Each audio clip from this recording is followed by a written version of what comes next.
Bueno, Natalia, analizando todo este asunto de la violencia y de esta realidad que comentábamos, hay un tema que se ha metido y es la división entre los venezolanos, la división en la familia. El tema político parece que nos ha hecho bastante daño. Sí. ¿Eso es así o son ideas de ira? No, fíjate, indudablemente, porque el tema de las causas sociales, que es la ausencia de oportunidades, estaba allí, se estaba formando allí.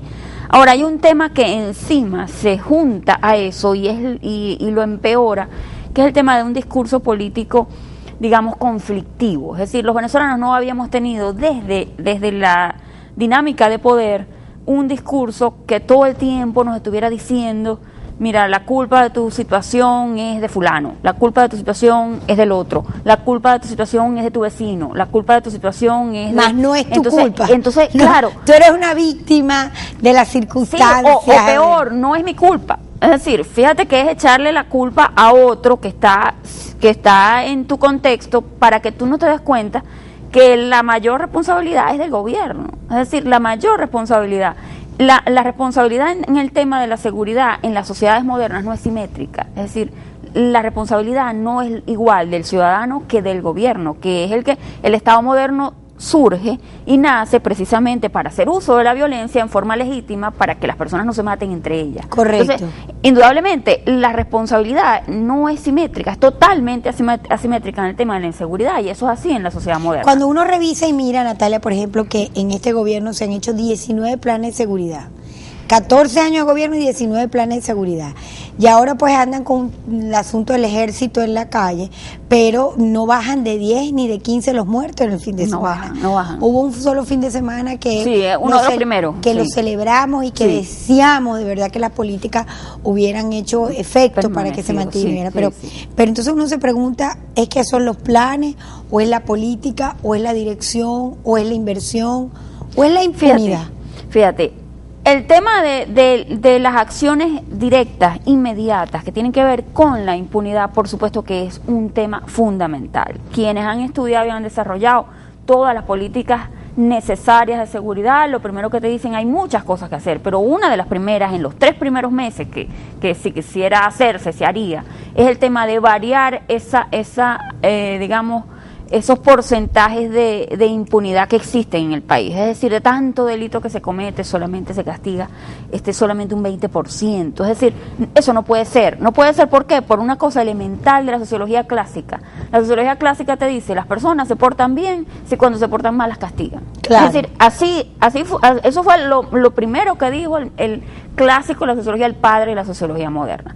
Entonces, cuando la gente te compara, bueno, pero es que en otros países la gente se porta mejor. Claro, no es que ellos sean mejores que nosotros. Si nosotros, como dijimos al principio, somos una sociedad que realmente no nos gustan los problemas, no nos gustan los conflictos, preferimos estar tranquilos, ¿no? Y eso es muy bueno. Bueno, a tal punto que uno se pregunta, Natalia, ¿a dónde va a llevar todo este tema de las colas, todo este tema del desabastecimiento, de la inflación tan galopante, que la gente, yo por primera vez estoy recibiendo mensajes, la gente desesperada, no alcanza el dinero, no hay una política clara hacia dónde va la economía, y uno siente pues que uno está haciéndole regalos y favores al resto de la humanidad, y el venezolano en cuestiones de meses el deterioro ha sido exorbitante. Fíjate, tú dices una palabra que creo que recoge el sentimiento del colectivo cotidiano, que es agobiado. El venezolano está agobiado. El ciudadano que vive en Maracaibo está todavía más agobiado, porque parece que el tema del desabastecimiento, junto con unos 2 o 3 elementos que se juntan por nuestras características de estado y de ciudad, entonces ponen esta situación peor. Entonces, estamos agobiados y por otro lado estamos como huérfanos. ¿Por qué estamos huérfanos? Recuerda que este país, la mitad de este país, se abrazó a digamos, no movimiento, porque eso no puede pero un liderazgo, pero sí a un liderazgo político importante, ¿no? Sí, que lo movía todo. Exactamente. Y de alguna manera daba respuestas para todo, y yo siento que la situación lo alcanzó, lamentablemente él está ausente hoy, pero yo también coincido contigo, hay un estado de orfandad. Claro, entonces en la gente que creía en eso, es decir, Los que nunca creímos en eso, pues por supuesto siempre pensamos y sabemos que muchas de las cosas que estamos viviendo hoy son producto de malas políticas que se tomaron a lo largo de todos estos años. El dineral que se ha perdido en este país es sencillamente como una reflexión, preguntarnos, o sea, ¿cómo es eso de que nuestro Bolívar no vale nada ante una Venezuela que nunca en su historia, ni pasada, ni moderna, ni de la cuarta, recibió tantos millones de dólares? ¿Dónde está el dinero? Y es una sensación de, por un lado, de orfandad de quien creía en eso, y por otro lado, es como de impotencia de sentir, te dejó el tren. Es decir, el mundo va por un lado y ya tú no te puedes montar. Es decir, peor, te bajaron o te bajaste.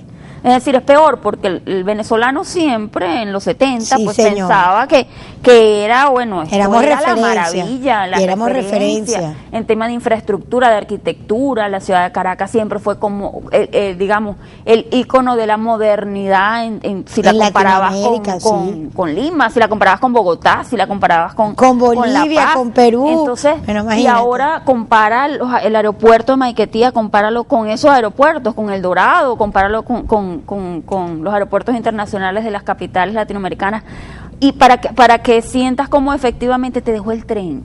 ¿Y por qué te dejó el tren? En un país mediano, con un territorio mediano, que además tiene petróleo. Es decir, eso es lo inconcebible, ¿no? Lo inconcebible es que en ese país que es relativamente manejable, es decir, no somos Brasil, no somos México, ¿no?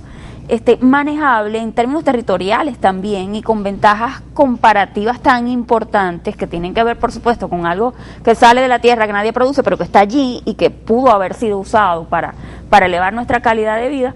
Pues entonces, ¿cómo hicimos para tenerlo todo y para que ahorita estemos tan mal, ¿no? Vamos a conversarles al volver. Soluciones, Natalia, ¿qué visualiza?